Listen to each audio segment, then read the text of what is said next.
awal mula saya mendirikan Anindya Batik Difabel ini melihat keresahan saya pada teman-teman tuli yang mereka itu belum bisa mandiri, dalam arti mereka untuk menghidupi keluarga itu menunggu nanti ada orang yang memberikan. Terus saya mendampingi teman-teman itu ya benar-benar nyoba, ada yang sampai titik terakhir itu dia menjual handphonenya, sampai gimana caranya saya bisa menjualkan produk-produk UKM itu yang benar-benar itu harus dikuatin. Nah, kalau yang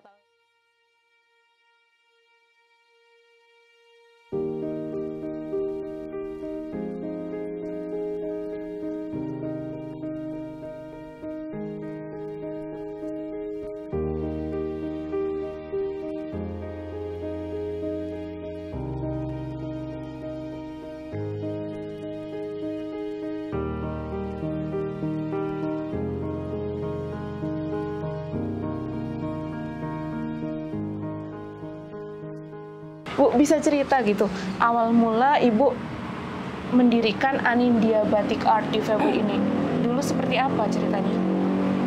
Awal mula saya mendirikan Anindya Batik Difabel ini melihat keresahan saya pada teman-teman tuli yang mereka itu belum bisa mandiri, dalam arti untuk pekerjaan mereka sehari-hari saja, mereka untuk menghidupi keluarga itu menunggu nanti ada orang yang memberikan order jahitan kepada teman-teman tuli, dan akhirnya dari situ timbul inisiatif untuk bisa membantu teman-teman difabel, karena ternyata rata-rata teman-teman difabel yang saya amati, yang saya lihat itu ya sama, mereka bekerja itu nanti mereka mendapat penghasilan itu menunggu kalau ada order masuk. Nah, terus dari situ saya menawarkan ke teman-teman difabel untuk membuat produk yang bisa dijual, yang nantinya kan hasil penjualannya bisa langsung mereka nikmati. Dan continue, jadi setiap hari ada pendapatan. Betul. Karena banyaknya teman-teman difabel yang belum mempunyai skill, kemampuan, dan banyak yang menganggur juga. Terus saya berinisiatif untuk memberdayakan mereka, memberikan pelatihan swadaya. Dari pelatihan swadaya itu, setelah mereka bisa dan mereka udah mampu untuk membuat fashion batik, nah itu baru mereka nanti akan memproduksi fashion batik yang akan dipasarkan di pameran maupun via online, Instagram maupun WA, dijual melalui itu.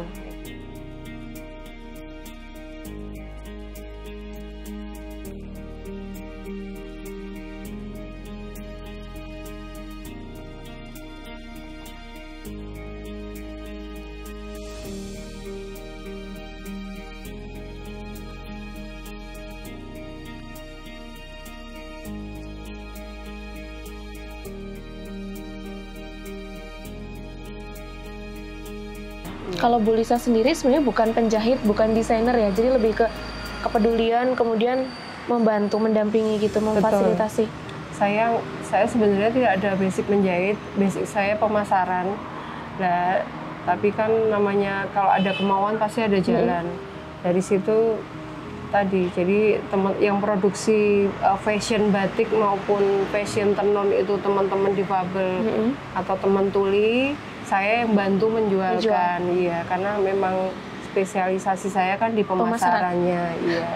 Dan setiap kali pameran membawa produk teman tuli ini selalu laku, Bu? Selalu habis atau gimana? Ya, alhamdulillah kalau habis ya enggak ya, Mbak, karena yang saya bawa cukup banyak.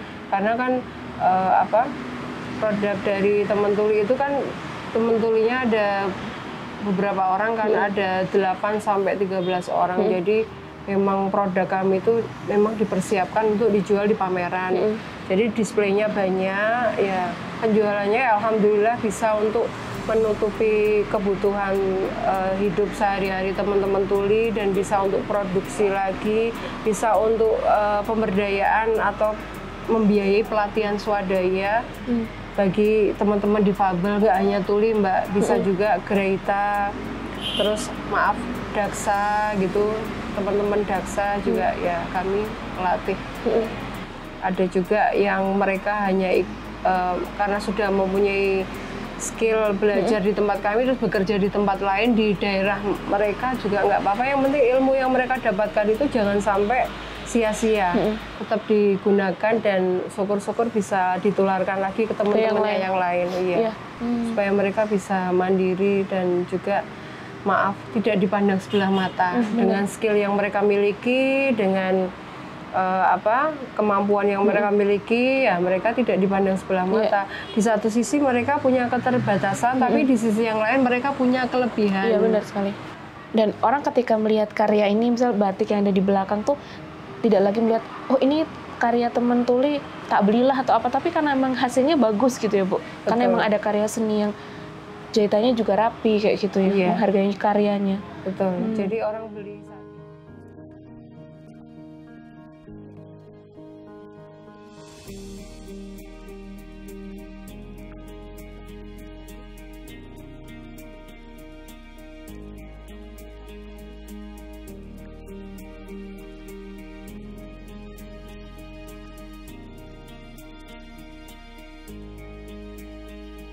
Dari kalau teman-teman tahu sebelumnya Bu Lisa ini bekerja di salah satu perusahaan multinasional dengan, ya aku boleh nggak sih sebut gaji, gaji banyak digit. Tapi beliau ikhlas gitu untuk melepaskan dan panggilan jiwa untuk memberdayakan teman-teman difabel, teman-teman tuli gitu. Ini kenapa Bu? Aku jadi ikut merinding. Aduh. Ya, prioritas hidup manusia itu kan berbeda-beda. Kalau saya lebih, karena mungkin ya alhamdulillah ya usia kan semakin bertambah.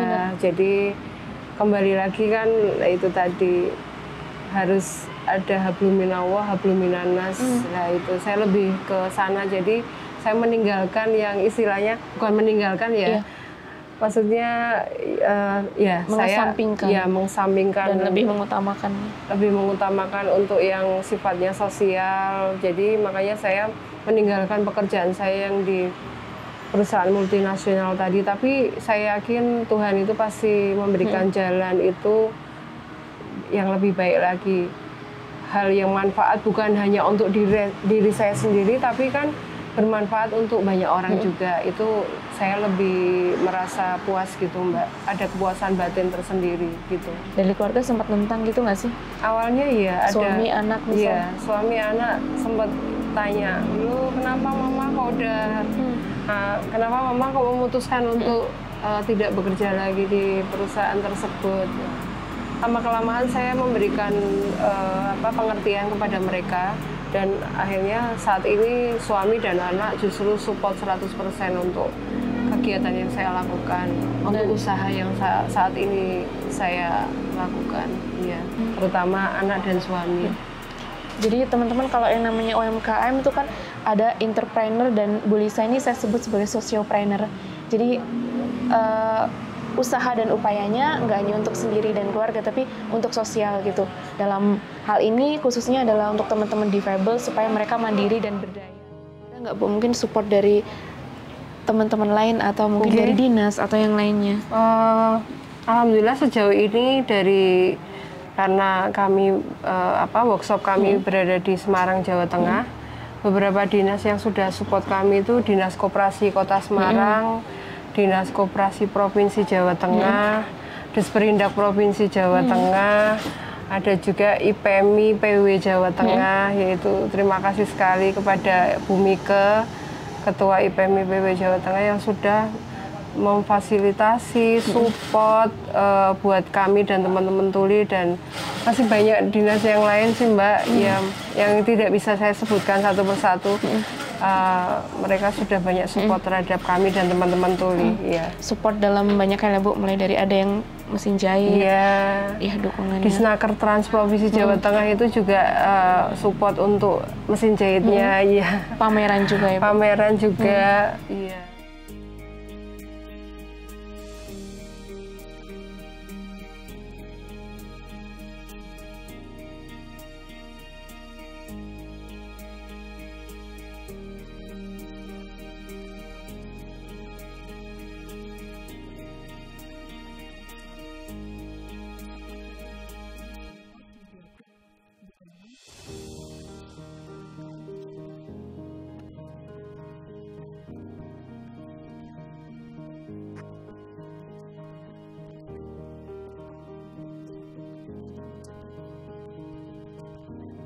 kalau kita melihat data tahun 2019 ketika pandemi belum ini ya belum ada, itu kontribusi UKM terhadap PDRB itu 10%. Kemudian di tahun 2020 itu naik dari 11% gitu kan. Nah tahun 2021 itu yang malah fenomenal gitu ya, jadi 37, sekian persen. Nah, itu, iya dari 11 ya ke 37, ya, kan besar sekali gitu kan. Mungkin yang lainnya kan jasa turun sekali, pariwisata juga turun. Nah ini UKM yang kemudian kontribusinya sangat besar karena mereka kan banyak yang masih survive gitu loh Mbak, berusaha untuk supaya saya mendampingi teman-teman UKM itu ya benar-benar ternyuh Mbak, ada yang sampai titik terakhir itu dia menjual handphonenya, tapi gimana caranya saya bisa menjualkan produk-produk UKM itu yang benar-benar itu harus dikuatkan.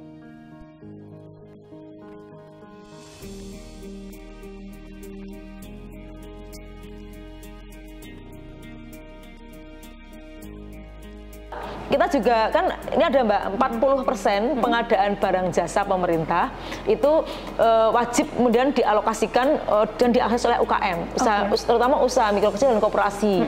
Nah sehingga tahun 2021 begitu ada peraturan pemerintah itu muncul tentang cipta kerja, kami genjot itu Mbak. Nah ini sekarang itu sudah ada 4.200 lebih UKM yang bergabung di mekanisme LKPP, pengadaan barang jasa pemerintah. Kita melihat mereka ini ya sangat tangguh. Betul. Di masa pandemi ada yang bertahan kemudian mendapatkan dukungan dari dinas koperasi dan juga di Anindya itu malah sosiopreneur yang kemarin kita sangat ternyuh gitu. Iya betul. Supaya mereka nggak hanya untuk mencari laba tapi untuk pemberdayaan. Betul.